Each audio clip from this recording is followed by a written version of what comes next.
Hi, everybody. We're going to go ahead and get the session started. I'd like to introduce our moderator, Rich Valenza. He's the founder and CEO of RaiseAChild.us. The session that we're going to be working with today is Fostering to Adopt, and our gracious session sponsor is the Family Equality Council. So we've got a great conversation getting going, and looking forward to having a good talk. Thank you for everyone for joining today, and make sure you guys sync in with the social media conversation. We'd love you guys to tweet. Use hashtag FPLA14. We'd love to hear from you guys, and that'll work on Facebook and Twitter. Thanks a lot, and we'll go ahead and get things started. Thanks, Rich. Sure. So hi, everybody, and welcome. Thanks for coming out for us. Can we have everybody move up closer? Is that a possibility? Just so we can have a real conversation today. This is so tragic to kind of have all of you sitting so far away. I'm Asian, so I'll use every bit of emotional blackmail I can think of. The traffic I endured this morning, the sick child I had to leave at home. So let me start by telling you first about Thank you. our organization, RaiseAChild.us.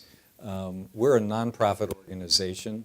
What we do is encourage the LGBT community to build families through fostering and adopting, but we do not discriminate. We have an awful lot of single, straight, everybody comes and uses our free services. What we do is introduce you to agencies that we work with, Fost-Adopt agencies, and then we support you through the process because it's a long, complicated, and sometimes confusing process. And so we're there as a friend for you to help you throughout. And it started for me about 9 years ago, and I was pretty much in the same place that you all are, trying to figure out how to build a family, and I wasn't really sure. But I decided that Fost-Adopt was for me, and Why? Why? What was the thing? What was the hook? Wait, what was I'm supposed to be asking I you know, the but question. I'm having an engaging conversation. Good. So for me, it was like, I thought, with all the stuff I've done in my life, if there is a heaven, maybe by bucking up and helping out a kid would be a good thing for me to do in my life. So I went through the process. I didn't tell anybody. I kept the big secret from my family, from my friends, because I didn't want anyone to say what ended up my mother telling me. When on the last day of classes, I was driving home, and I called my mom in Pennsylvania, and I said, "Hey, Mom, I have some news for you." And she said, "Really? What's that?" And I said, "I'm going to make you a grandma." And there was silence on the other end of the phone. And I said, "Hello?" I looked at my flip phone, and is this thing on? And I said, "Did you hear what I said?" "Yes, I heard." And I said, "So aren't you happy? I mean, when I came out to you, that was your big concern, that you would never be a grandma from me." And she said, "Well, let me tell you, I'm concerned." I said, "What are your concerns?" "First of all, you're gay. They're never going to give you a good kid, and if they do give you a kid, it's going to be a kid with a lot of issues. And you're probably too old, and you're single." And I thought, this is the reason why I didn't tell my mother in the beginning. So now jump ahead to last year, when the Supreme Court was about to hand down their decision on marriage equality and all. And my mother said to me, "So what do you think of all that's being said in Washington now?"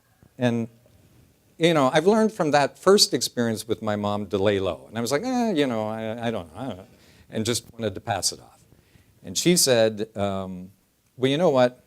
She said, "I think that if those assholes in Washington could see you and Jared with your two kids, there would be no question of what's right and what's wrong." So it took my mother 8, 9 years Wow. to make the change. Even when they were babies, even when they were little kids? No. I mean, from the beginning, Uh-huh. when I showed her the kids, there was like a hesitancy throughout the family. Did you find that as well? Well, I think that you know what your mother said is kind of what we heard also. My husband and I adopted a 5-year-old that we fostered out of Fost-Adopt, and we always wanted an older kid, and we pursued foster adoption because we felt that had resonance for us. We attended a foster adopt seminar on a Rosie O'Donnell cruise, and we met the people, and we met people with kids, and it felt like that was something we could do. And so we pursued it, and it happened for us very quickly. But while we were pursuing it, everybody said, oh, 5 years old, the kid's going to have a lot of issues. I mean, that's the thing that people kept on saying over and over again. And then the more people said that, I was like, I have issues. I mean, I had both parents from the time I was born to the time I moved out when I was 18, and I still came out crazy. So every time I give this talk, I was like, if there's anybody in this room who does not have issues, raise their hand.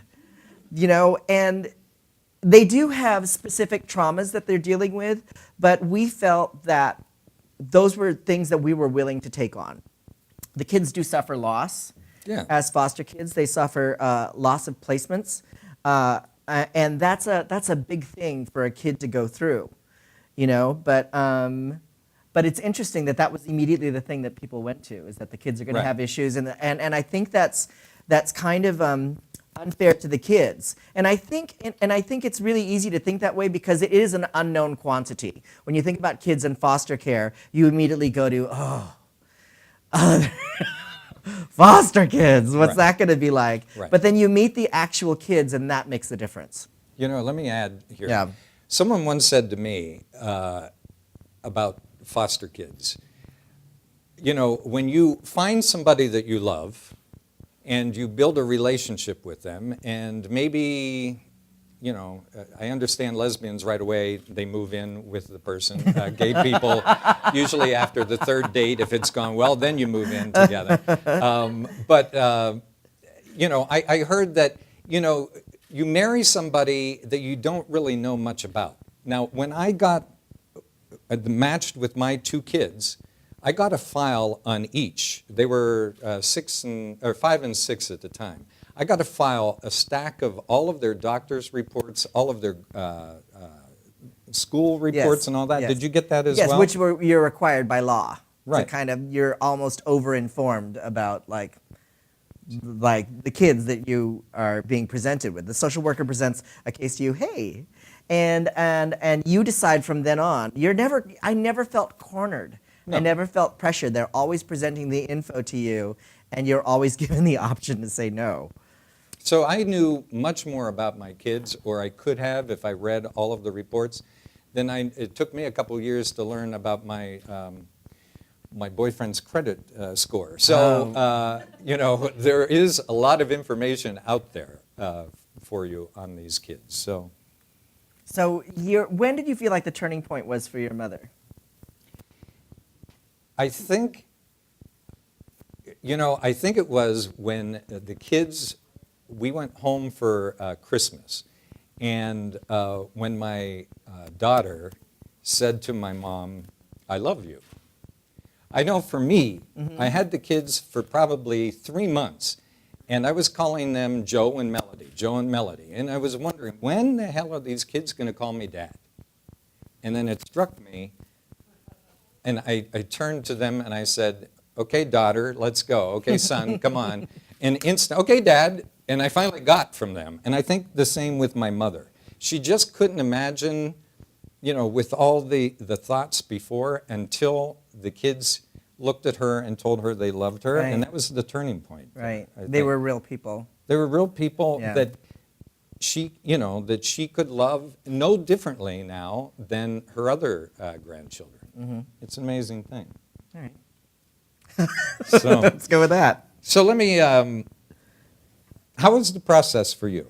Well, the process for me was I did go on this Rosie O'Donnell cruise, and I attended every single foster adopt seminar.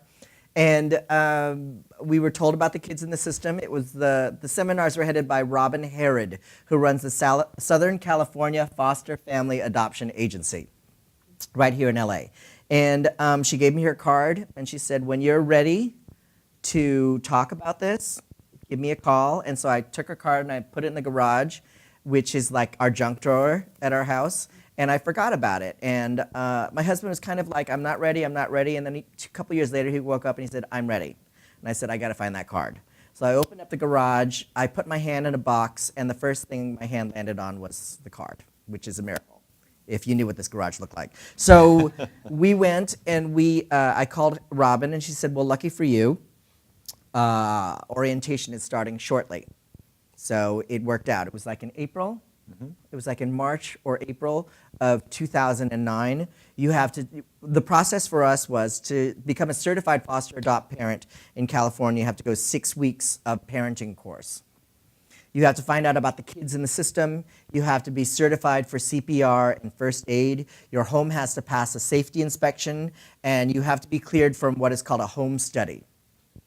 A home study is where they come and they look at your house, and the social worker gets to know you, gets to know what you're willing to take on, the kind of kids you're interested in. And so we said we wanted a boy between the ages of 3 and 5. That was our range. And we didn't specify race. They want you to be as specific as possible. They want to get you the kid that you wanted. So we were certified very quickly. And we were already getting calls for placement even before we were certified. And about 9 months after we started the whole process, we got a call for a little boy named Zion, who was 5, who'd been in the foster care system since he was 3 and a half because of neglect. And we were already like, ugh, all of our prejudice came up, like neglect. Oh, that kid's going to be really damaged. Because a lot of the times, if a kid suffers from neglect, they can become catatonic because they've suffered so many losses. They can lose the ability to attach. That's what we learned about in our classes. And the social worker must have seen that look in my eye, because she went, no, this kid is different. He is expressive and affectionate and creative. And we saw his picture. And sure enough, he was 5 years old. He was the cutest thing ever, a little African-American boy. And we were like, that's our kid. And so we were scheduled to meet him in Thanksgiving of 2009. And the week we were supposed to meet him, and the way it works is you go on a date, for lack of a better word. You meet at a restaurant, a neutral place with a social worker, and then you have an additional visit off-site, right?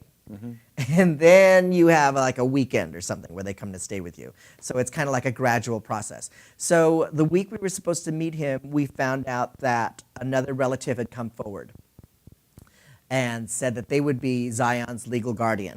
And so we were devastated because we were really excited about meeting this kid. And we were presented with another case that we were supposed to meet with in January. And right before that meeting, we called our social worker and said, you know what, we don't feel the same way about this case that we did about Zion. We don't know why. We just feel in our bones that that was a really special kid. And our social worker said, let me call you back in 10 minutes. Let me find out what Zion's situation is. She called us back in 10 minutes and said, the placement with Zion's legal guardian has been a complete disaster. You have to come pick him up tonight at 6.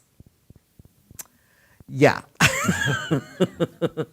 So we white-knuckled it down to Long Beach, and he was already waiting for us in the waiting room.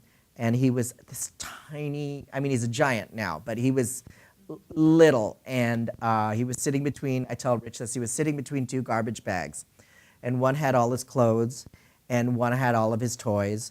And he was sitting in the middle of them like he was just another pile of stuff that somebody had dropped off.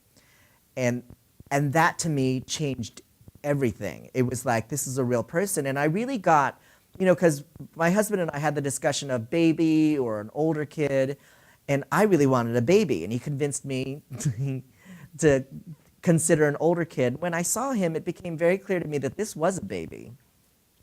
Because at 5 years old, you still need your mommy, right? You still need your daddy, or 2 gay guys with a really cute house. So we took him home, and 9 months later to the day we took him home, he was legally ours. Because he had been in the system for so long, he was on his way to being a kid who was unadoptable. Because it's harder to get them placed after 3. It's harder to get a boy placed after 3. And a Caucasian baby girl is 7 times more likely to be placed than an African American boy over the age of 3. So there's all these kids growing up in the system, you know, because the odds are against them. So he's been with us for 4 years, and he's in the 3rd grade now. And he's my kid because he drives me nuts. Yeah. You know, I personally, I think that that gay folks can make, and I don't know what you all are here. It doesn't matter. But I think that, you know, people that have experienced something in their own life where they, you know, I think everybody has been discriminated against in one way or another. Maybe because of your sex or the color of your hair or whatever it may be.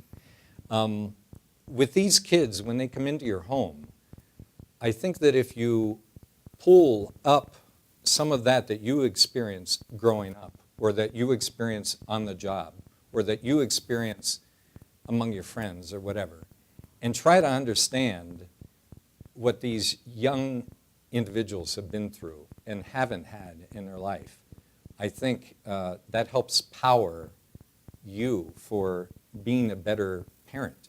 Right, right. And you yeah, tell a yeah. story. Well, it was we had a transitional therapist who worked with our son when he moved into our home, and there were a lot of traumas that he had. I mean, just the basic loss of a foster adopt placement. Even if you have a placement for a really short time and you lose that placement, it's still a loss, and it's a deep loss to especially a kid who's 5. And our kid had been through. We were his 5th placement since he was 3.5. And she basically said, do you remember losing your mom in a department store when you were a kid? And I said, yes. And she goes, do you remember how terrifying that was? I said, yes. So that happened to him, but for real. 4 other times. So that's the kind of loss that he's dealing with. And is that loss forever? Is that trauma forever? No, because he was really scared when he first came to live with us. He would hide under the bed whenever the doorbell rang. Whenever we had to leave someplace, he would fall to the ground crying. And then, it was detective work. I had to figure out what was wrong. And the leaving, falling down when he was crying, or somebody at the door, I figured out was he thought that he was going back, and he thought that whenever the doorbell rang, that somebody was coming to take him away. Right. So I kind of briefed him like he was the president of the United States every single morning. We're going to go to the playground, then we're going to go to a snack, and then we're going to come back here. So I built the routine for him so much that it became fairly predictable. And whenever people came over to the house, I made it a point to introduce him and say, these are our friends. They come visit us. Nobody's here to take you away. These are just our friends, and this is our family. This is what we do. We have friends over for dinner. So I was telling this at the last thing we went to, but by the 3rd week, I knew something had changed. By the 3rd week, the doorbell rang, and he ran to the door. He opened the door, and there's a person there, and he said, tickets, please. And they were tickets. He goes, welcome to my home.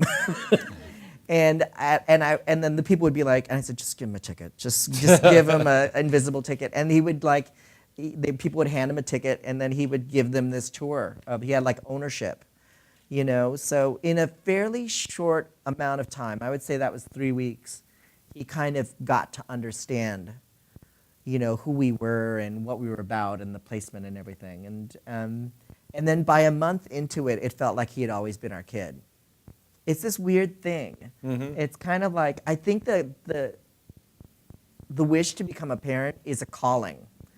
And it's individual for every single person. You don't know what it is in you that knows that you want to be a parent or that you're going to be a parent. You just know that that's going to happen, and you want that to be part of your story. And I think just as much for the foster adopt thing, because I talk about this a lot, is I don't know if this is a viable option for everybody, but if it has resonance for you, then it does. I'm here today because I went to a foster adopt talk, and it had resonance for me, Right. I remember there's an organization in LA for gay dads called the Pop Luck Club. Mm-hmm. And I used to, my favorite thing was on Sundays, I'd facilitate kind of a group session, kind of a group therapy. And there was a guy saying, you know, I just moved to LA. I don't know how I'm ever going to own a home and have a kid. I said, well, what's the issue? And he said, well, you know, surrogacy is so much money and I can't afford that and then have a down payment for a house in LA. And I said, well, there are other options out there. Oh, no. I looked into it, and that thing about going to India to have a kid, I don't want to do. And I was like, Who said anything about India? yeah. Who said? I said, well, I have, you know, done foster adopt that maybe you should look into. And he said, oh, no. I said, what's the problem? He said, in front of everybody, no, I don't want any of those kids. First of all, I want a kid that looks like me. And I thought, the world needs another guy that looks like you. Right. You know, really? And secondly, you know, I don't want a damaged kid.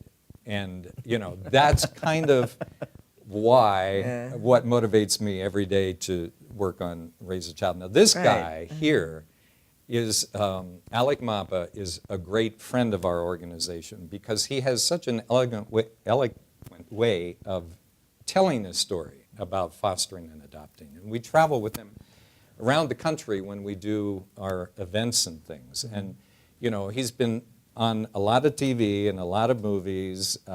We were in Chicago together, and everybody there was like half and half, right? You were on half and half. And now you can see him on Switched at Birth on ABC Family and all. But what I'm really excited about is he created a one-man show called Alec Mapa Baby Daddy. And they just filmed it, and they are showing it at Outfest, right? And you're getting great reception, and I hope that it takes off, and because it tells a great story. We did that to kind of like let people know about the kids in the foster adopt system. And, you know, when we went to this agency, you know, we all took our classes in April, and then they have a Christmas party at the end of the year where Santa Claus comes out and all the kids get gifts and really good stuff. Really? And we were there, and all the people from our seminar, all the people from our classes got the kid that they wanted. If somebody wanted a newborn, there was a couple from Long Beach that ended up with twins, newborn twins. If people wanted a toddler, they got a toddler. A lot of couples in our class were people who had had their own biological children who were there to find out how to adopt siblings for their, you know, their own kids. And I think that with so many kids in the system and so many parents looking, it's a great matchup. You know, with so many kids in the system, I just don't understand why this isn't an option that people explore more. And I think it has to do with the prejudice against the kids. I think because the perception of foster kids is usually somebody who's pretty messed up. You know, and it's kind of like, how could you not, how do you survive that as a kid? You know, how do you survive the loss of parents? And what kind of strikes me about my own son is how resilient he is and how much change he's had to take on and how well he's doing just in spite of everything. You know, he came to live with us. He didn't know where he was. He didn't know who we were. And kids just need to know that they're safe and loved. And the minute that he knew that he was safe, it just changed everything. It's kind of like, they say, my friend Nia adopted a foster kid as well. And she says that a light goes off in their eyes.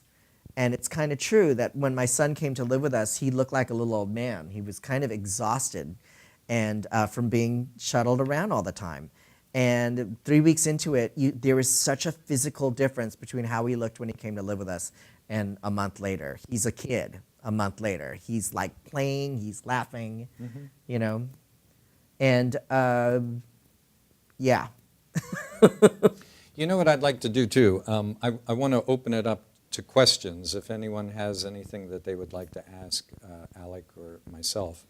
But one thing I want to cover too are some of the benefits of going the Fost-Adopt route that you may not know of. First of all, I don't know about you, but it didn't cost me anything to do. I think it was $90, I think, to have your fingerprints checked. You have to do a live scan. But everything else got reimbursed. Everything was reimbursed by the state. Right. And when you foster or adopt a kid, there's a monthly check that you get from the state as well. It ranges from like $450 to, I don't know, $1,200. It ranges on, you know, if the kid needs special therapy or just what. But that money is, you know, to have you provide some help for you in, you know, getting the kid karate classes, or, you know, it seems like I go to the store every other day, where I never did that before when I was single.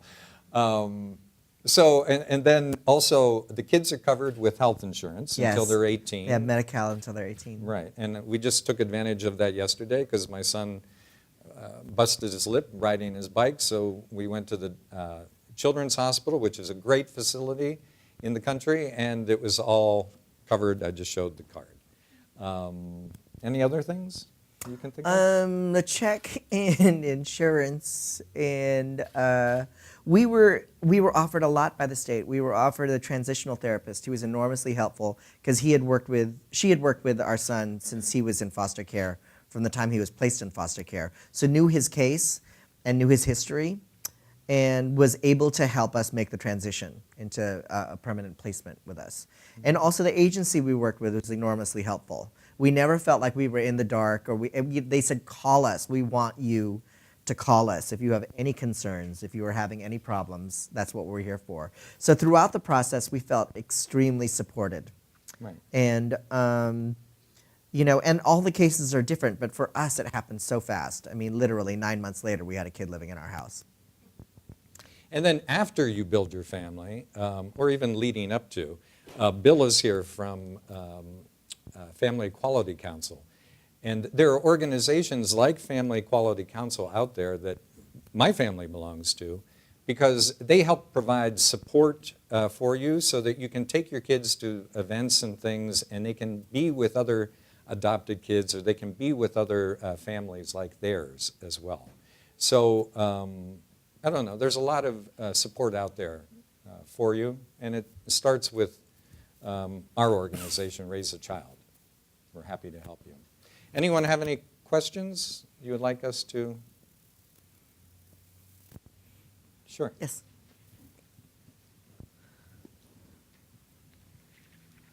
First of all, I just want to say I'm over here like crying. This is so touching, your stories. It's really beautiful. I wondered, I'm still a little new to the process. I mean, maybe you have some friends or people who have gotten a child and they thought it was just too much, or they, you know, it was just too stressful, or it wasn't the right fit. Have you ever seen that happen? Or, and also, like you say, Fost-Adopt, is it sort of like you come with the intent, do you state the intention of wanting to adopt from the beginning, or can you be a little more open about it and just kind of try out the whole situation? Well, you know, the conversation you have with your social worker throughout this process is really about being as specific as possible. And because they want to place these kids. And we said that we were looking for a very low-risk situation, because my husband and I both agreed that we probably wouldn't be good sports about having to hand a kid back. So that was the age range that we had, and we said that we were interested in a foster to adopt situation. So by the time we met Zion, he was the prime candidate. He was a kid who'd been in the system for almost more than a year, who was not going to be reunited with his parents, and whose present situation was on their way to TPR, which is termination of parental rights. But as far as, so that's, we were specific, and so they were able to be specific in matching us up with somebody. Can I just ask a follow-up? So when you say low risk, you mean low risk of having to give the child back? Having to give the child back, because that is a risk. You know, sometimes, and sometimes placements, I mean, we're the exception. Sometimes placements take more than a year. We had a friend who had a kid, and their placement wasn't finalized till a year into it, almost a year and a half into it. And they had this kid from birth. they had the kid right out of the hospital. So that was nerve-wracking for those parents to kind of be in limbo for that amount of time. But we were looking through the history of my son's placements, and there were people who went, I can't handle this. There were people. There was an instance where he was in the foster care system with 2 half-brothers. And there was one placement where somebody had taken them in and had taken all of them in and for one night and then decided it was too stressful a situation, you know, and gave the kids back. I mean, they were picked up again the next day. You know, I think it's important to understand that there's kind of a ripcord, an exit door for you all the way up until you do the adoption, if that's what you want to do. But truly, like Alex said, you're supposed to be building a good relationship with your case worker and letting them know exactly what your expectations are, what your hopes are, and all of that. And it's an amazing thing when they do these matches for people. I mean, I was open to either, I wanted one kid, either sex, any race, whatever. And I have now 2 Caucasian kids with blonde hair who look like I did a long time ago. Blue eyes and all. There's all kind of kids in the system. And, you know, I too said to my caseworker, I want to make sure that the kids are on track to have their parental rights terminated. And so you can be very specific with that. And our organization can help you through that period of time and guide you and even come to your meetings and things with you to make sure that you're well represented and, you know, you're helped out through that. And initially it is terrifying. You know, it was, you know, we were together for 8 years just on our own as a couple, and all of a sudden we had a kid. And it was so hard at the beginning. I actually had a conversation with my husband where I said, please don't leave me, because I know this was my idea, and I know I set this in motion. He's like, no, I'm in this with you. And as hard as it was, we just didn't want to be another loss for this kid. And also, as freaked out as he was, there was this thing, an immediate connection with this kid. You know, he did this thing that was so incredible. The first night he was with us, you know, we set him up in bed, and you know, he had all the covers on and everything, and he was just like that. And he was like, we were about to turn off the light, and he was like, I don't want to sleep in the dark. And I said, okay, you know, I'm going to stay here with you until you fall asleep. So I'm like, like this. And while I was sitting there in the bed, he looked me directly in the eye, and he just went like this. He just kind of patted me on the cheek, like he was comforting me, because I must have looked completely freaked out. And that was, he would do little things like that. Or, you know, whenever the doorbell rang, he would immediately cling to me. It was like so clear to me that his need for me was so great, and his need for parents was so great, that the bonding kind of happened pretty quick. And so as hard as it was kind of like, I can't be another loss for this kid. Because it was hard. It was really, really hard. But it was kind of like a storm clearing that first 3 weeks. Well, I'll tell you, I went through the process. I decided at a certain point in my life that I wanted a family, with or without a partner, because I had bad luck with relationships. So I went and started the process as a single person. And then in the process, I met this guy, and after the 3rd date, he moved in, and it was great. And, you know, when we got the call and they said, well, we have a match for you, but it's not 1, it's 2. Would you be willing? I said, let me talk to my partner, and I'll call you tomorrow if that's okay. So he and I discussed it, and we were on track, and we were going to do it. And then we started that matching process that Alec was talking about, where they come and spend an evening with you over the weekend, and then they spend the whole weekend and all that. To build the bond and let them know, you know, gives you insight into the kids and give the kids insight into what their home would be like. And so we set the date, August 6th was when we were going to go pick them up from the foster mother, and they'd officially moved in. And at the end of July, my partner moved out. And it was a very tough time. But what I've realized, you know, because I could not then say no to the kids. I could not do that as a person. And yet my plan of sharing this with someone else was kind of ripped out from under me. So I was crazed at the time. But what I've learned in these years of being a parent is regardless of who my partner is, my kids are there for me because they need me and I need them. Take over. Yeah. Yeah, I mean, I'm lazy. I'm a lazy person. I like a lot of messing around, time on the computer and TV but so that's kind of who I am as a person. I'm a creative person, so I go from a lot of activity to a lot of non-activity. And every morning, my son needs me. He needs me to get him ready for school. He needs me to make him breakfast. And what's changed in my life is those are all things that I want to do. You know, even as a lazy person, even as a person who those are all things I want to do. I feel like I became a parent at 45. So I waited a long time. You know, I had a lot of time to be selfish and kind of worry about myself. And now it's like oxygen. Wait, you are over it's 45? Like, yeah. Oh, it's like I didn't know oxygen this. to be able to kind of take care of somebody else and to not be so self-obsessed and to kind of get up in the morning. And you find that, don't you find this, like when your friends talk about their problems, it's like, come back to me when you have real problems. Yeah. It's kind of, it's your priorities shift. And they say that's such a cliche that, you know, your life changes completely. But, you know, the biggest change is it's not all about you anymore. You know, you start viewing yourself completely differently. You have to take better care of yourself because you're the oxygen for somebody else. Right. You know, and that changes everything. That changes everything.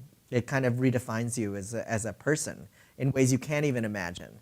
You know, but they're all good things. I'm more tired than I've ever been, but I'm happier than I've ever been. I'm a little more stressed out at times, but I have everything's purposeful now, and I think that's what was missing before. It's kind of like I'd reached 45 and I really didn't know what the rest of my life was going to look like, and now I know that the rest of my life is going to be about this. And I think that Alec and I are the same type of parent. I don't know. Mean. Bill, mean. Well, yeah.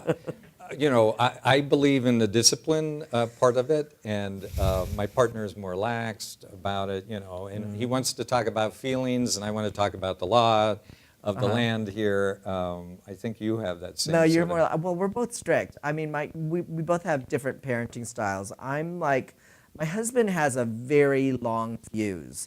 You got to go along. It takes a long way for him to lose it. I lose it all the time. Me So I kind of blow up, but it's over quickly. Right. So those are our parenting styles. I'm very kind of hands-on and emotional and affectionate, and my partner is really about like, you know, these are the things that need to be done before you get to school. Your bed needs to be made. You have to be dressed, and kind of like lays down the rules. And so we kind of like complement each other in our parenting styles. But we're both pretty tough with him because this is a kid who didn't have parents for 5 years. And so he came to us, and we kind of needed to set the record straight about what's expected of you. And And what are the rules of the house. Right. Yeah. And I bring up parenting styles because, you know, as I was going through the process, and then all of a sudden I picked up the kids and they moved in, I had a good friend in Seattle, and she was pregnant. So she said to me, when her baby arrived at the same time as the kids arrived at my house, and she said, you know, I had the advantage as a woman learning over 9 months that I was losing control of my body, losing control of what I knew my life was like before.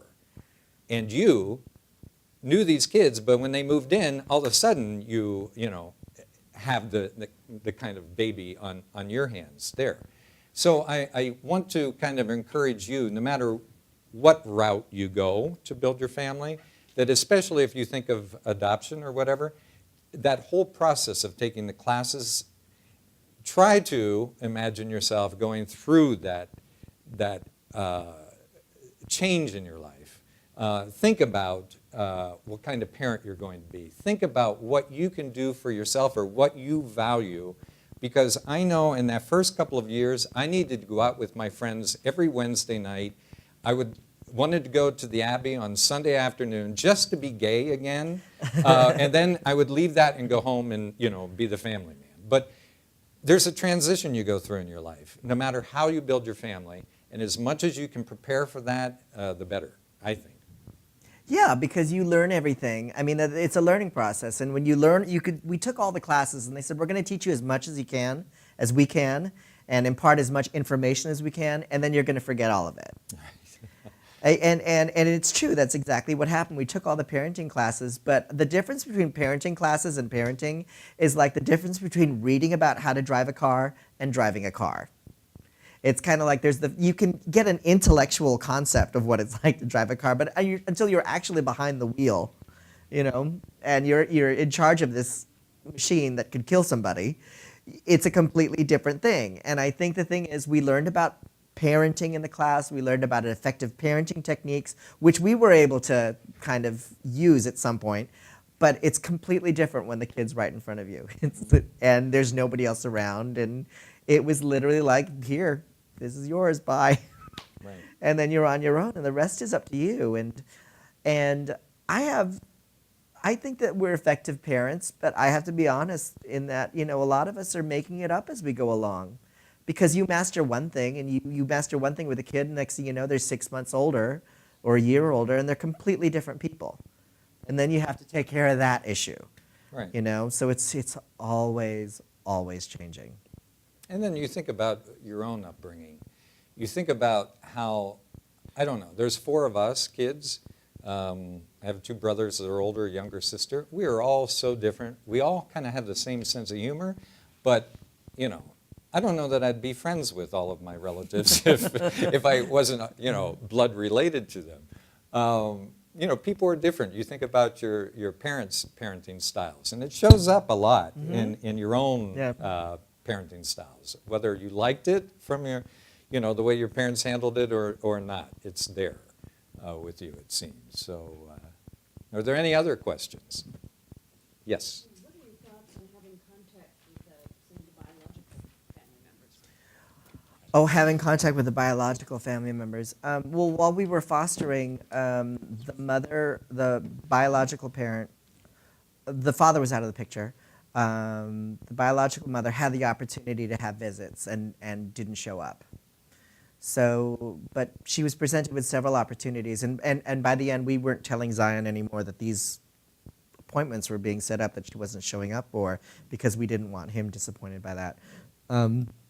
I wanted to be cooperative, but a lot of the kids in foster care, they're coming out of bad situations, where it might not be beneficial to see the parent again.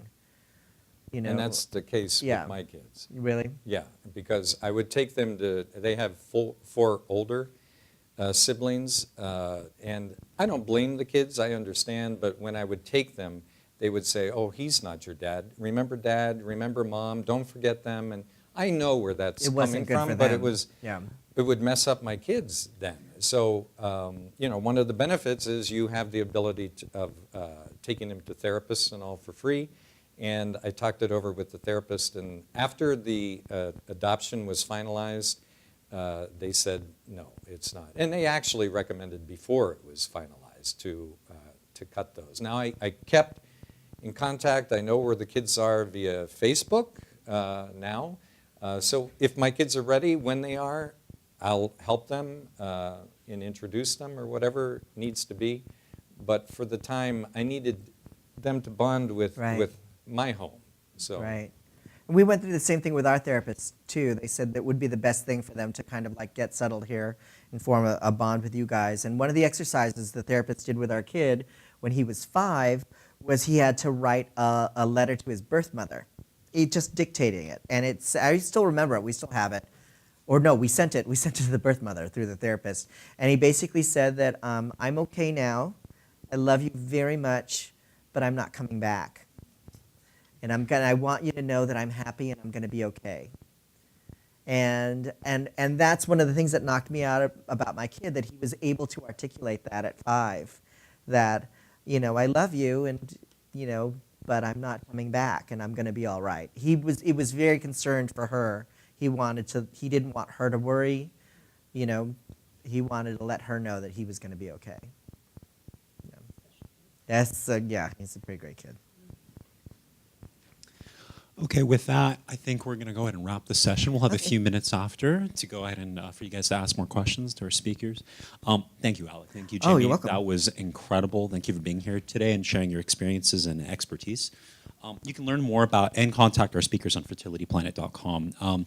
Thanks to FOR.TV for recording all the programs today, and you can watch all these videos online. We'll be uploading them very soon. Thank you to Family Equality Council for supporting this conversation on fostering to adopt, and thank you, everyone, for joining us. Please join the conversation online at #FPLA14 on Facebook or Twitter. And that's all. Thanks again to everybody.